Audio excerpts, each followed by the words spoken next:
Nous sommes à Rétromobile, Port de Versailles, avec Hubert Poirot-Bourlin. Hubert, bonjour. Bonjour. Première pour vous, hein, Rétromobile. Première électromobile, tout à fait. Alors, votre impression? Bah, c'est un super salon. C'était pas la première fois, voilà, j'étais déjà venu pas en tant qu'exposant. Donc, mais là, oui, c'est super d'exposer, de pouvoir montrer ce qu'on fait. Les connaisseurs en plus. Hein. Pardon? Que les connaisseurs. Oui, ouais, oui, que des connaisseurs, que des passionnés, que des gens voilà, qui sont heureux de voir des peintures comme celle-ci. Alors justement, pouvez-vous nous présenter vos peintures? C'est 24 heures du Mans, hein, des voitures des 24 heures du Mans. C'est des peintures qui ont été présentées l'année dernière au Mans, au moment de la célébration du centenaire. Ouais. Mais c'est une série surtout sur la tombée de la nuit, sur ce moment que je préfère quand je vais sur le circuit, voilà, qui est le moment où le ciel devient rose parce qu'on est en juin, parce que c'est les plus longues soirées d'été, et il y a souvent des ciels incroyables. Alors j'aime bien avec la roue. La grande roue. Ouais. Vous pouvez nous en dire un peu plus sur... Bah voilà, c'est un spectacle, c'est une peinture sur ce ciel rose. Il y a la lumière du ciel, la lumière de la grande roue, la lumière de la voiture. C'est que du spectacle. Je sais pas, les gens souvent me disent ils retrouvent l'ambiance de la course en voyant cette peinture, et les autres aussi. Alors là, ce serait bien au tertre rouge.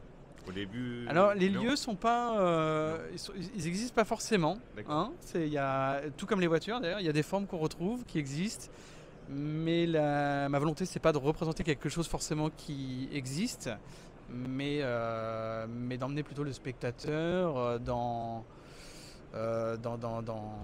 un univers qui va lui rappeler des souvenirs, ouais. ouais, qui va faire remonter des choses. Votre plus beau souvenir aux 24 heures du Mans? Ça c'est difficile. C'est difficile comme. J'en ai tellement. Bah, je pense que c'est la première fois, je pense. Ouais. Et la première fois, alors C'est c'est la première fois. toujours magique, j'imagine. Non, c'était plus que magique. J'avais 6 ans. Mon père m'avait dit on va avoir des voitures. Sauf qu'à 6 ans, voilà, j'ai mis du temps à comprendre que ça c'était des voitures.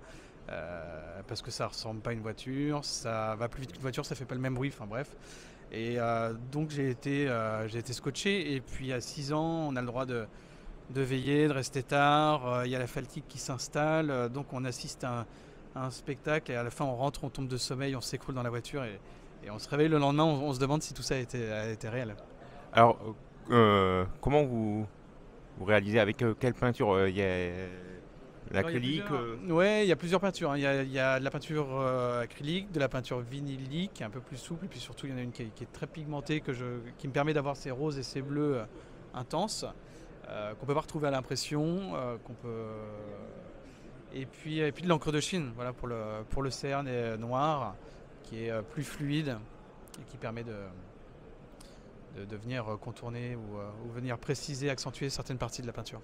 Alors, il n'y a pas que les tableaux, il y a aussi les cartes postales, et puis ce livre, La course. Ce livre, La course, oui, qui est paru l'année dernière, pareil au moment du centenaire avec les 24 heures. Et c'est un livre qui explique aux plus jeunes ce que c'est qu'une course automobile d'endurance. Et c'est donc un petit garçon qui s'appelle Antoine, qui se rend pour la première fois sur le circuit avec ses parents. Et évidemment, il ne comprend pas très bien ce qui se passe. Ses parents lui expliquent. Et comme il s'adresse à un enfant, ils vont employer des termes simples. Parce que c'est quand même un sport technique. Hein, Est-ce que c'est un peu à votre image? C'est votre histoire un peu Mes parents étaient. J'aurais aimé que ce soit mon histoire, parce que mes parents étaient incapables de m'expliquer tout ce qu'expliquent les parents d'Antoine dans le livre. Bon, il y a d'autres projets pour 2024? Il y en a plein, ouais. Quels sont les projets justement? Alors, c'est pas forcément lié au sport automobile, mais il y a des sorties de livres jeunesse, donc ça va être super. Et puis voilà, il y aura certainement une série de peintures pareil au moment des 24 heures 2025. 2024, ouais, on n'est pas encore en 2025. Bon, Hubert Poirot-Bourlin, merci beaucoup. Il y a une page internet ou une page Facebook où on peut vous retrouver? Il y a une page internet, il y a un Instagram, voilà, et puis il y a toute mon actualité dessus. On peut suivre sur Instagram, on peut aussi suivre bien sûr les coulisses, puisqu'on voit parfois le montage des expositions, l'avant, comment ça se passe. Merci Hubert. Merci beaucoup, bonne journée.